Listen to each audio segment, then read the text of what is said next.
안녕 식구들, 희애입니다. 저의 발리 브이로그 그리고 인스타그램 스토리 계속 봐주신 분들은 아시겠지만 제가 발리 가서 발을 다치게 됐고 발뼈가 부러져서 2주 정도 깁스를 했습니다. 지금은 깁스를 푼 상태지만 아직 발뼈는 제대로 붙지 않았고요. 발뼈가 붙을 때까지 내내 깁스를 하는 건 줄 알았는데 지금은 또 뼈가 붙지 않은 상태에서 정말 온전히 내 발의 힘으로 걸어 다녀야 돼가지고 약간 무서운 동물원에서 키워지다가 야생이 풀어진 것 같은 그런 기분을 느끼는 하루하루입니다. 그런데 이렇게 다치고 보니까 여러분 병원비가 진짜 많이 들더라고요. 그래서 오늘 우리가 얘기를 나눌 보험, 실손보험 청구를 굉장히 꼬박꼬박 하고 있는데요. 이 보험이 모르면은 진짜 다달이 돈은 꼬박꼬박 나가는데 너무너무 아까운 존재가 되는 거고 알고 제대로 활용을 하면은 진짜 꿀이거든요. 저도 이번에 다치면서 이 보험에 대해서 조금 더 관심을 갖게 되고 더 많이 파헤쳐보게 돼가지고 우리 식구들께 이 영상으로 싹싹 전해드리도록 하겠습니다.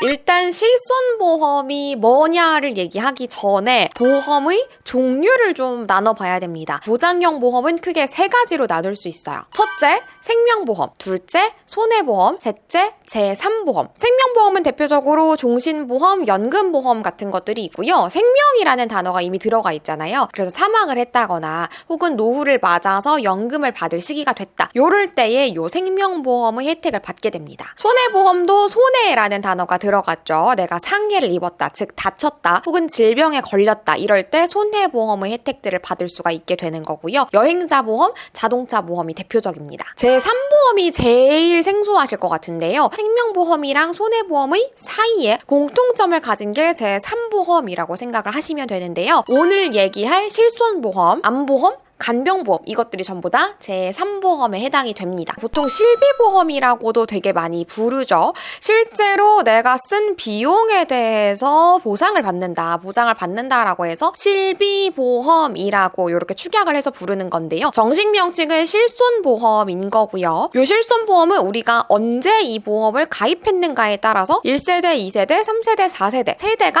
나뉘어집니다. 그리고 각 세대 내가 어디에 해당하느냐에 따라서 내가 보상받을 수 있는 범위도 다 달라요. 우리 가전제품 같은 경우에는 가장 최신 버전이 제일 좋은 거잖아요. 그런데 보험 같은 경우에는 꼭 세대가 뒤 최신 버전이라고 해서 무조건 좋은 거는 아니에요. 1세대는 2009년 8월 이전까지 가입한 실손보험, 2009년 8월부터 2017년 3월까지는 2세대, 2017년 4월부터 2021년도 6월까지는 3세대, 21년도 7월부터 지금까지는 전부 다 4세대 실손보험입니다. 저는 2014년도에 실손보험을 가입을 했었기 때문에 2세대의 실손보험을 가지고 있습니다. 생명손해보험협회가 운영하는 내 보험 찾아줌 홈페이지에서 확인하실 수 있으시고요. 또 한국신용정보원의 크레딧 포유에서도 확인하실 수가 있으십니다. 더 간단한 거는 네이버페이나 카카오페이, 토스 등을 통해서도 내 보험 정보 확인할 수 있잖아요. 여기에서 내가 언제 보험 가입했는지 확인하실 수 있으시니까 방금 제가 말씀해드린 요 날짜랑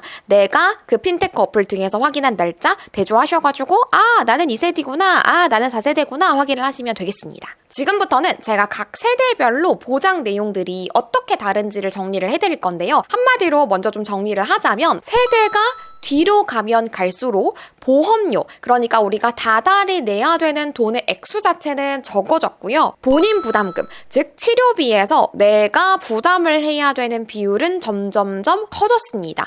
이 본인 부담률이 크면 클수록 내가 보험금으로 돌려받을 수 있는 금액은 적어지는 거예요. 1세대는 물론 보험사마다, 보험 상품마다 약관이 다 다르기는 하지만 이때는 통원 치료를 했을 때 본인 부담률이 0%였어요. 그러니까 실손보험으로 다 보장을 받을 수가 있었던 거였고요. 제가 속해 있는 2세대는 통원 치료 시에 본인 부담률이 10%입니다. 만약에 실손보험으로 제가 쓴 치료비를 다 보장을 받을 수 있다라는 가정하에 본인 부담률이 10%라는 거는 제가 쓴 치료비 100만 원 중에서 10만 원은 제가 부담을 해야 되고 90만 원은 보험금으로 보장을 해준다라고 이렇게 해석을 하면 되는 거고요. 3세대는 본인 부담률 20%에서 30%, 4세대는 최대 30%로 4세대가 본인 부담률이 가장 큰 편입니다. 반면에 말씀드렸던 것처럼 보험료, 즉 내가 내야 되는 돈은 4세대로 가면 갈수록 점점점 적어졌어요.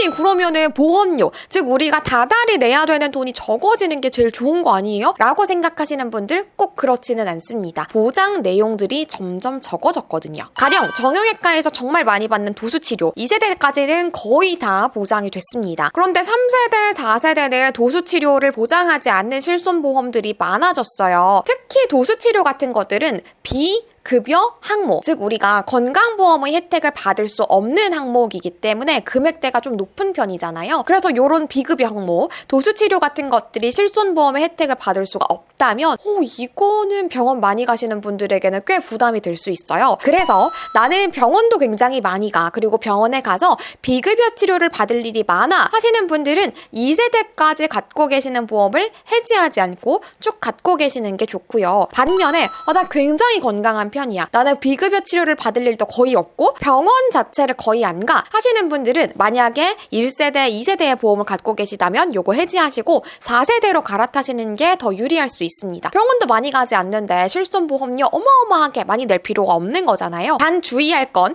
지금부터 가입하는 건 무조건 4세대입니다. 내가 갖고 있던 1세대, 2세대의 실손보험을 해지하면 지금부터는 무조건 4세대의 실손보험을 가입을 해야 되기 때문에 일단 해지했다가 나중에 한번 가입을 고려해볼까? 라고 했다가는 1세대, 2세대로 돌아갈 수가 없기 때문에 내가 병원을 많이 가는지, 병원에 가서도 도수치료 같은 비급여의 항목들 치료를 많이 받는지 이런 항목들을 꼭 꼼꼼하게 잘 따져보셔야 됩니다. 그리고 꿀팁 한 가지 더 알려드립니다. 내가 자발적으로 가입한 실손보험의 보험금 혜택 받는 것뿐만 아니라 플러스 추가로 보상을 받을 수 있는 방법. 다친 거 서러우니까 보장은 많으면 많을수록 좋은 거잖아요. 심지어 내가 자발적으로 가입을 하지 않아도 보험료를 내지 않아도 혜택을 받을 수 있는 겁니다. 바로 시민안전보험입니다. 시민안전보험은 내가 해당 지자체에 거주하고 있는 주민이라면 별도로 가입의 절차가 없더라도 내가 뭔가 돈을 내지 않더라도 혜택을 받을 수 있는 공적인 보험입니다. 화재나 폭발, 붕괴, 그리고 자연재해, 대중교통사고, 어린이보호구역, 노인보호구역 등등의 교통사고가 일어났을 때 사망, 부상, 후유장애를 입은 시민들에게 최대 2천만 원의 보험금을 지급하는 보험인데요. 만약에 제가 자전거를 타다가 골절상을 입었습니다.